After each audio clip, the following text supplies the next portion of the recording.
All right, welcome back, giant growers. It is June 13th and patch update number 4. The reason why I'm showing you this patch is because if you look really close,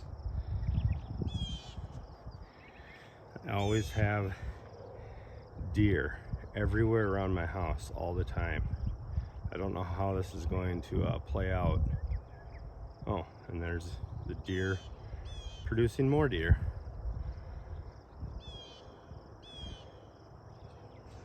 Just as long as that little fawn doesn't get a taste of my pumpkins. I think that's awesome. That's beautiful. I love nature. But boy, when they come into the pumpkin patch, I get a little bit sore at them. But beautiful morning. Like I said, June 13th, 2023. I think it's time to do a patch tour.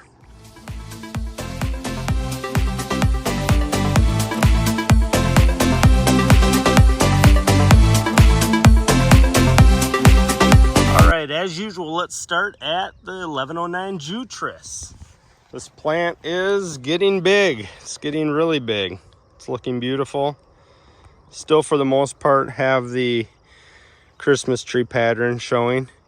We got some really warm days, and you can tell the days that were really warm. We had a couple days in the 90s, and then it went back down to like the 50s and 40s. So it's been a little cooler, but it feels like everything's stunted. I have that on a few plants, the secondaries, but they're catching up. I think they'll be right where they need to be. Oh, real quick, I wanted to show you guys. You leave a board down for any length of time, and what do you get? You get pumpkin roots. Look at all these. They pop up. Just lots of pumpkin roots, and that's a couple feet from the plant, so just always know that there's pumpkin roots everywhere, all over. So you want to be on these walking boards. They are essential. That way you're not destroying roots. Okay, so I had at 10 feet I had a fruit. I went to work, came home, fruit was opened. It opened a day before I thought it was gonna. Miss that one. Miss the 10-foot one. The 13-foot one is not a very good one, or I should say, it's actually closer to 14 feet. This one is a really messed up one. Look at that. Stem, fruit, secondary. That one's going to go bye-bye. I'd bust it off, but I want to do a nice clean cut because I want to save this secondary. So I will get a little X-Acto knife or razor. We'll get out, we'll do a nice clean cut of it. Maybe I'll throw a little fungicide on it, and we'll just, we'll save that secondary. We'll use that secondary, and in the tip, I don't know if you can see it out there, but in the tip I do have one. So this plant is going to be absolutely gigantic by the time I actually do the first one, which I think I measured about 17, maybe 18 feet out. A lot further out than I wanted, but unless I go to a secondary, which I got normal looking ones on the secondaries, I'm not going to get one any sooner than maybe 3 or 4 days from now. Actually, probably more like 7 days from now. So, all right, let's go over to Ruby, the 1461 Raba. All right, this plant is, again, as we've seen with this one, this just got it worse. Those real hot days kind of stunted everything. So, a little bit of stunting there, a little bit of stunting there. Starting to come back out. But overall, this plant's doing really well. This year I've gotten smaller leaves. I can only imagine that I'm just not feeding enough nitrogen. That's the only thing I can think of, which is fine. Smaller leaves, when you got west, northwest winds, I'd rather not have parachute type leaves, capturing all that wind and snapping them. So if they stay small all year, I will be thrilled with that. Should mean less issue with leaves breaking. All right, here is the first pollination I did just a couple days ago. We'll see if that one takes. It was on a 41, 42 degree morning.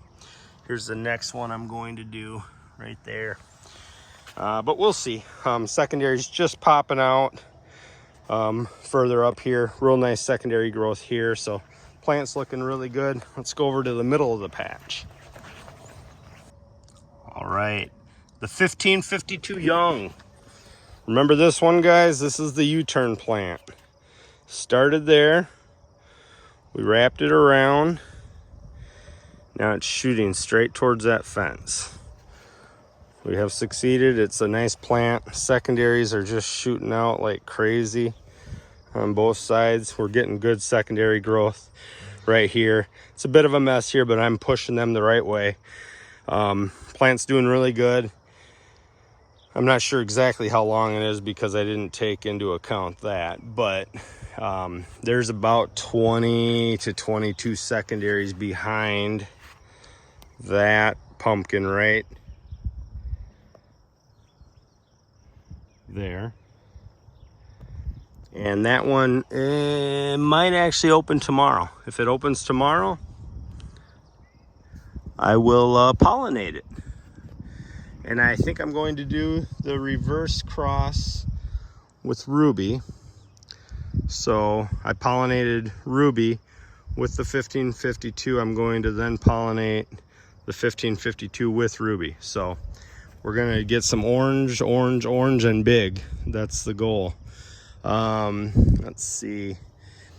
I think that's about it there. Secondary's filling out nicely. We had another string of really cold weather here the last few days, so all the plants slowed back down, but now the next 10 days looking excellent. So let's go over to the real big plant, the 2365 Wolf. This one is just growing like a weed, even despite some cold weather. So I'm very happy, very excited. Again, this secondary and that secondary right there on that really hot 2 days kind of stunted, but they're starting to grow again. Otherwise, all the rest look really well. Keeping up on weeding very well. The berrying pretty good. I have some new vines that are popping out fast that I got to train and bury. No big deal there. I'll get to it this week. About 13 feet, maybe 14 feet out, 21, 22 secondaries behind it. We pollinated our first pumpkin on here today. That one there's an open pollination that I just allowed to happen just to see if the bees would do their thing and let it take. I personally don't think it did take. It was a very cold morning. But this one, I just caked on a bunch of pollen this morning. So hopefully we got a match there. This one I crossed with, so the 2365, I used the 2069 Stelts over there. Very nice plant, very aggressive plant. So hopefully this one takes. It should. It was 61, 62 when I did the pollination, and it should go for a high today of about 87. So that is about as perfect as you can get, if you ask me. Should be a pretty much guaranteed taker, but we'll see. You never know. You never know in the pumpkin world. Things happen. Secondary is really starting to pop out. Again, I'm not nitrogen heavy because although there might be up just a hair, they're still pretty much on the ground. I was going to throw more nitrogen on, but I'm always nervous right around pollination time about throwing too much nitrogen on.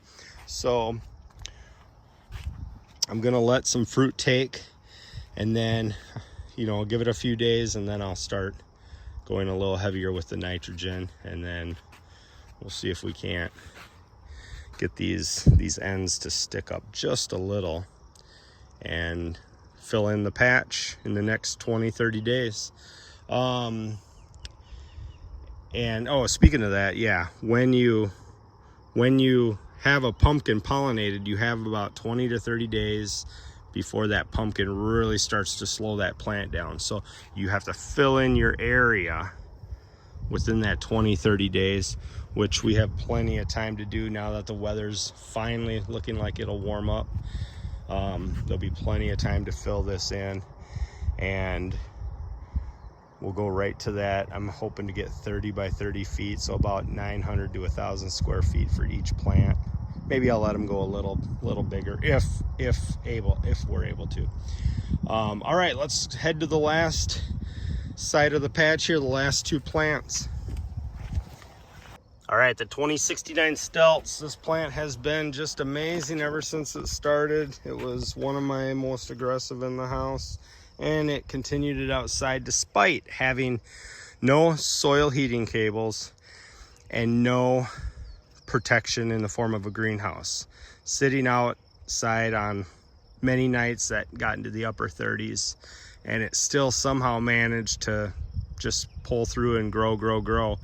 And as you can see, very nice. Again, the really hot day, you can see it's crazy. Every one of the plants were affected on those couple 90-degree days, but overall, just a really nice plant, really nice secondary growth. You can see out, it's about 13 feet. Yesterday morning, I did a pollination on that one, and so I can pull it off today. I'll probably pull it off after the video here, and hopefully that one took. It was a little cool that morning, 2 mornings ago, but we'll see. I'm hoping it took. And the pollination I did on this one was a self. We selfed it. My goal in selfing it is the 2069 is a 1953 times 2350 Ginger.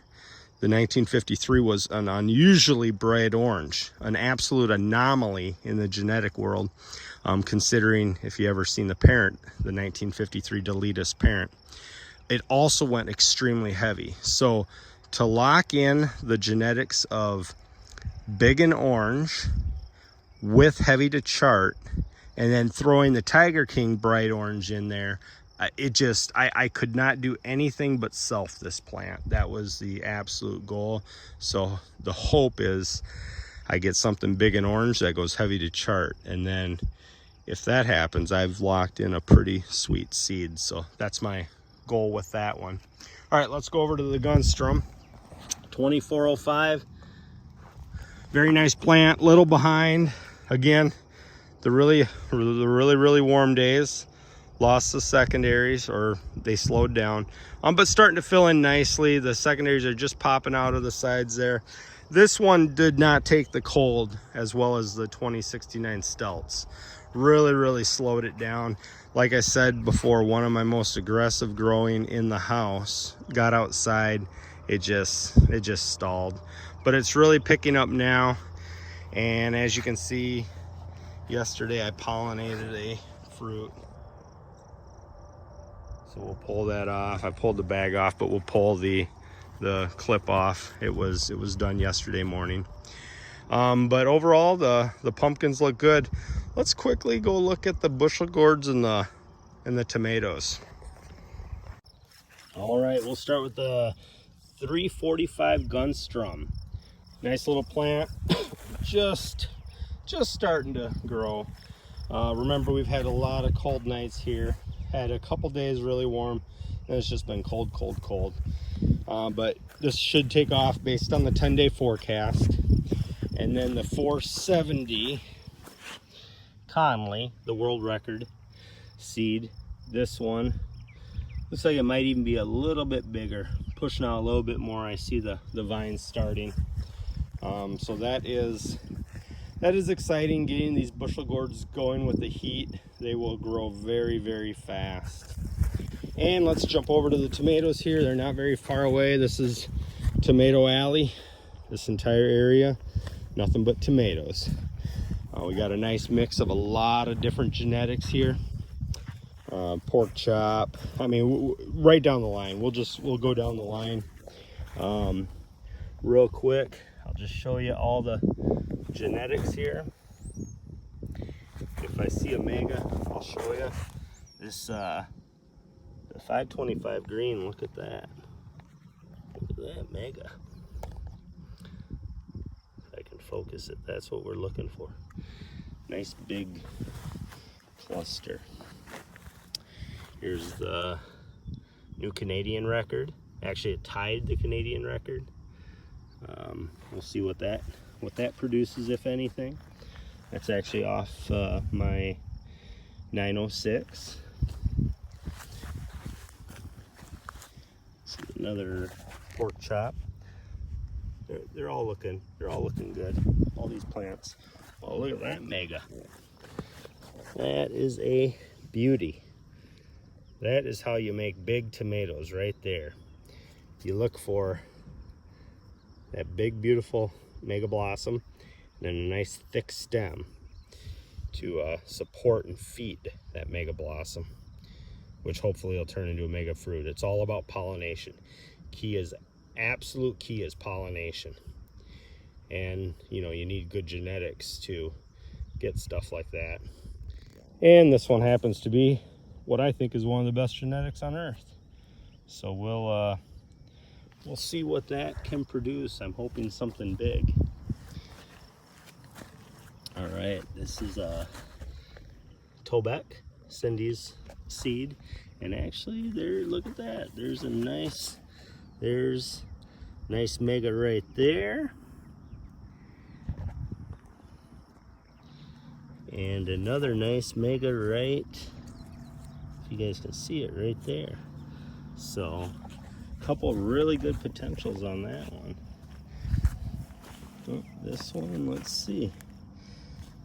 Looks like this is a McDonald. Looks like there's a mega right down there starting. So we'll have to watch that one. Another pork chop one. Don't see a mega yet, but it's growing, it's coming. Got a LaRue, looks like it's maybe popping. The mega I got, I don't know if you guys can see that, but there's a little mega. So we'll do a tomato video, but just some taps, loosen that pollen up, get it to come out. And don't see a mega on that one yet. What's this one? The 795 young. Big single blossom, and that's what this was a big single. So maybe lightning will strike twice. We'll get a monster single out of this. That would be pretty cool. Get this up here. There we go. All right. A 621 gross. I think I had seen a mega starting on this one the other day, but we'll watch it. There's a Howell Jolivet. This is the 532. This is actually the exact seed that I grew to produce my 906. So let's see if there's anything on this one. Oh, there might be a little something there. What's this? Looks like that's a little mega right there. We'll see. We'll see what happens. First truss is sometimes the plant's still a little too small, but I have seen some nice first truss tomatoes. So if we get them pollinated, they're usually a little tougher, but if we get them pollinated, we go with them. Otherwise, we hope for a second or third, getting that plant a little bigger. Here's the 1165 clone. Looks like a little mega starting right there. And obviously the 1165 is the world record, the official world record tomato. Growing off my 906, which means technically this clone is a 906, but it is a clone off the 1165. I actually got a couple of those here. one of my clones grew quite big, so I planted it, had 2 stems. So I'm gonna let both grow, see which one produces a mega, and then we'll just we'll cut growth off. And so these plants are actually hooked together underneath, and there should be a lot of roots down there. So a little experiment, kind of. Cool looking moth, as long as it doesn't hurt them.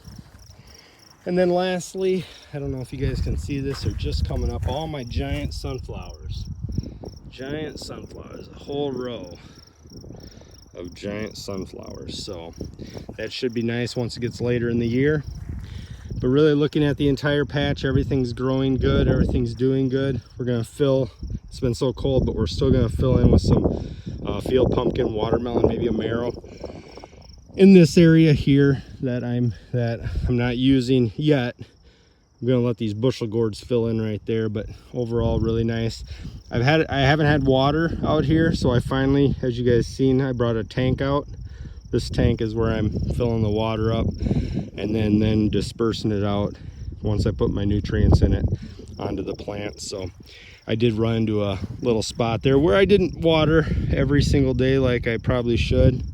I think last week or the week before I went, they got water 2 out of the 7 days, and it has been bone dry here. We have not gotten any rain for, I think today is day 25 or 26, something like that.